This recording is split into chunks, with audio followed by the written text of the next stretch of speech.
Anak-anak ibu, bagaimana hari ini kamu? Sudah siap untuk belajar? Sudah ya? Selamatkan hewan dan tumbuhan. Tujuan pembelajaran kita pada hari ini adalah yang pertama, setelah membaca teks laporan pengamatan, siswa mampu menjawab pertanyaan tentang pelestarian hewan dengan tepat. Yang kedua, setelah mengumpulkan informasi tentang pelestarian hewan, siswa mampu membuat poster yang menarik. Ya, anak-anak ibu, coba kamu perhatikan ya. Ini adalah hewan-hewan yang hidup di hutan yang memiliki air yang cukup sehingga ekosistem terjaga dengan baik. Namun, setelah orang-orang yang tidak bertanggung jawab datang ke hutan, menebangi hutan menjadi gundul. Untuk apa? Apa yang mereka lakukan? Ya, hutan mereka jadikan perkotaan. Ya. Nah, selanjutnya, apa yang terjadi dengan hutan tersebut apabila dijadikan perkotaan? Sudah jelas ya, area resapan air berkurang, meningkatnya ancaman banjir dan longsor. Ya, selanjutnya terjadi kerusakan ekosistem dan terancamnya kelestarian flora dan fauna. Bagaimana dengan nasib hewan-hewan yang hidup di hutan? Ya, jadi sudah jelas hewan kehilangan tempat tinggal dan terancam akan punah. Ya, jadi di mana hewan-hewan tersebut akan tinggal jika hutan telah musnah? Ya, tadi hewannya sudah kehilangan tempat tinggal. Ya, selanjutnya terancam punah. Jadi yang masih tersisa tadi, mereka akan mencari tempat ke kota tentunya. Namun kan sudah banyak yang hilang, musnah, karena tempat tinggal mereka sudah diambil oleh orang-orang yang tidak bertanggung jawab tadi, ya kan? Nah, jadi bagaimana pengaruhnya terhadap kehidupan manusia jika seluruh pohon dan semua hutan di bumi habis? Loh, sudah jelas bahwasanya hutan berperan sebagai penyerap karbon dioksida dan penghasil oksigen, ya kan? Jadi tanpa hutan maka produksi oksigen akan berkurang dan karbon dioksida akan meningkat sehingga kehidupan manusia akan terganggu. Iya, jadi sebenarnya kita harus melindungi hutan, iya kan? Menjaga kelestarian alamnya. Tuh ya. Nah, jadi untuk selanjutnya kita akan sama-sama melihat teks ya. Ayo lestarikan hewan dan tumbuhan langka Indonesia. Ya, kita baca sama-sama ya. Indonesia merupakan negara kepulauan yang kaya akan beragam jenis hewan dan tumbuhan. Setiap pulau di Indonesia memiliki hewan yang unik dan menjadi ciri khas pulau tersebut. Komodo di Kepulauan Nusa Tenggara Timur merupakan salah satu contoh hewan langka yang dilindungi oleh dunia internasional. Pulau Komodo secara resmi diakui sebagai salah satu dari 7 keajaiban dunia. Pulau ini menjadi sebuah taman nasional yang dikagumi oleh masyarakat dunia. Taman nasional banyak terdapat di Indonesia, seperti Taman Nasional Tanjung Puting di Kalimantan yang melindungi orang utan. Tujuan dibuatnya Taman Nasional adalah untuk melestarikan hewan dan tumbuhan yang semakin berkurang jumlahnya. Bertambahnya jumlah penduduk menjadi penyebab utama berkurangnya hutan tempat hidup hewan-hewan tersebut. Pembangunan gedung dan perumahan menjadi penyebab menyingkirnya hewan tersebut dari habitat aslinya. Perburuan liar mengakibatkan hewan tersebut berada di ambang kemusnahan. Ya, sekarang jawablah ya. Mengapa hewan-hewan tersebut perlu dilestarikan? Apa manfaatnya bagi kelangsungan hidup rakyat Indonesia? Iya, pertanyaan ini bisa kita jawab ya. Jadi, tadi hewan-hewan langka itu perlu dilestarikan seperti yang bilang tadi, ya kan? Jadi, hewan langka perlu dilestarikan untuk apa? Untuk menjaga keseimbangan ekosistem. Ya, hewan merupakan sumber makanan bagi kita, ya kan? Jadi, jika hewan punah, maka kelangsungan hidup rakyat Indonesia sudah jelas terganggu, ya kan?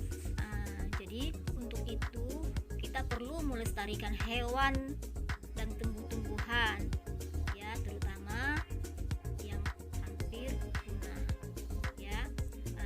Selanjutnya, coba ya, bagaimana dengan hewan dan tumbuhan di daerahmu, di daerah kita, ya? Apakah kelestariannya terjaga?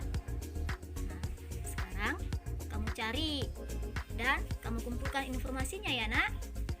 Iya. Nah, selanjutnya buatlah dalam bentuk poster, ya. Jadi dalam membuat poster tersebut, kamu videokan proses pembuatan kamu dengan menjawab pertanyaan bagaimana perasaanmu saat membuat poster. Jadi nanti kamu videokan, ya, misalnya dalam membuat poster saya merasa senang,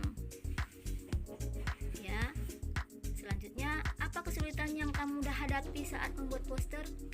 Misalkan saya tidak memiliki kemampuan untuk membuat warna-warna yang menarik, namun saya minta bantuan kepada kakak.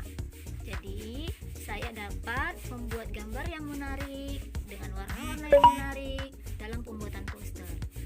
Seperti itu ya. Nah, selanjutnya siapa yang membantu saat membuat poster? Ya, kamu ceritakan. Saya dibantu dalam pembuatan poster oleh kakak atau oleh abang, ya. Nah, jadi kamu buat proses video pembuatan poster kamu ya, Nak, ya. Nah, buat semenarik mungkin, ya. Nah, jadi selamat beraktivitas dan tetap semangat, ya. Ayo anak-anak ibu, sekarang kita menggunakan teknik melukis dengan jari, ya. Ikuti ibu mulai dari sekarang. Ayo gambarlah objek atau apa saja yang kamu mau dengan menggunakan jari. Kamu gambar dengan bebas menggunakan jari kamu. Gambar apa yang terlintas di pikiran kamu saat ini agar kamu merasa nyaman. Fokus untuk melukis hingga selesai. Pelan-pelan kamu gambar. Fokus. Gambar apa saja tentang suatu objek atau benda yang ada dalam pikiranmu. Sudah? Iya, bagus. Bagaimana anak-anak ibu? Bagaimana pengalaman kamu saat melukis dengan jari? Apa yang kamu rasakan? Dan apa yang kamu pikirkan saat melakukan kegiatan melukis tadi dengan jari? Iya, nanti kamu ceritakan ya.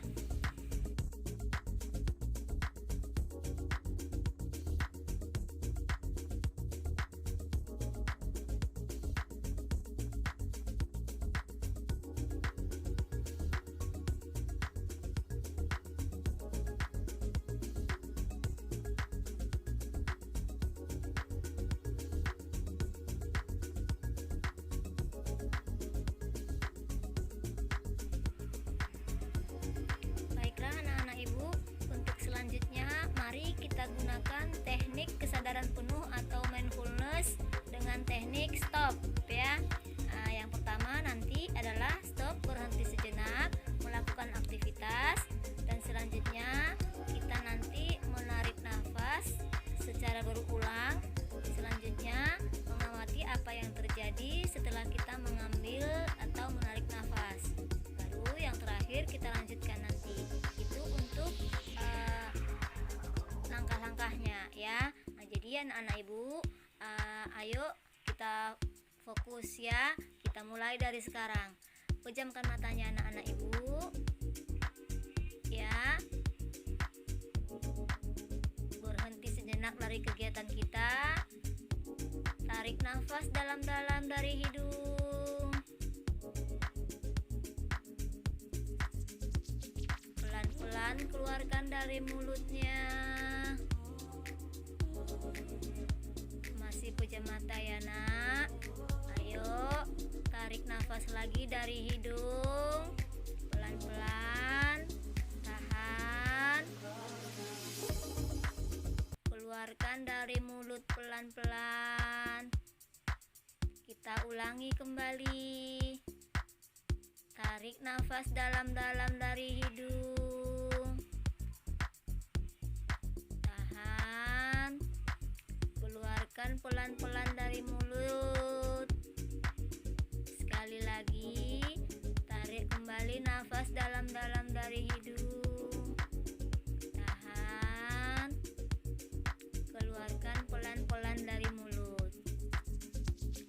Selanjutnya, buka mata kamu pelan-pelan, perlahan-lahan. Iya. Bagaimana perasaan kamu? Coba kamu lihat sekeliling kamu. Amati. Apa yang terjadi? Apakah kamu sudah fokus untuk belajar kembali? Iya. Mari untuk selanjutnya kita lanjutkan kegiatan kita setelah kesadaran penuh mindfulness kita kembali lagi ya.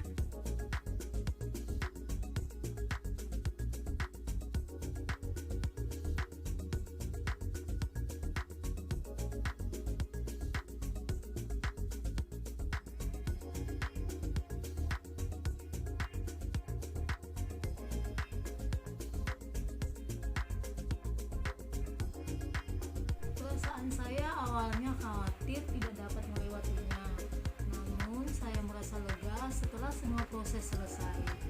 Selanjutnya, pembelajaran yang saya dapatkan adalah bahwasanya semua siswa itu masing-masing memiliki keunikan. Dan selanjutnya, kita sebagai guru harus dapat menuntun para siswa tersebut supaya sesuai dengan tujuan yang kita harapkan. Dan untuk kedepannya, saya akan berusaha untuk membuat pelajaran yang lebih variatif agar siswa-siswa belajar dengan senang. Terima kasih.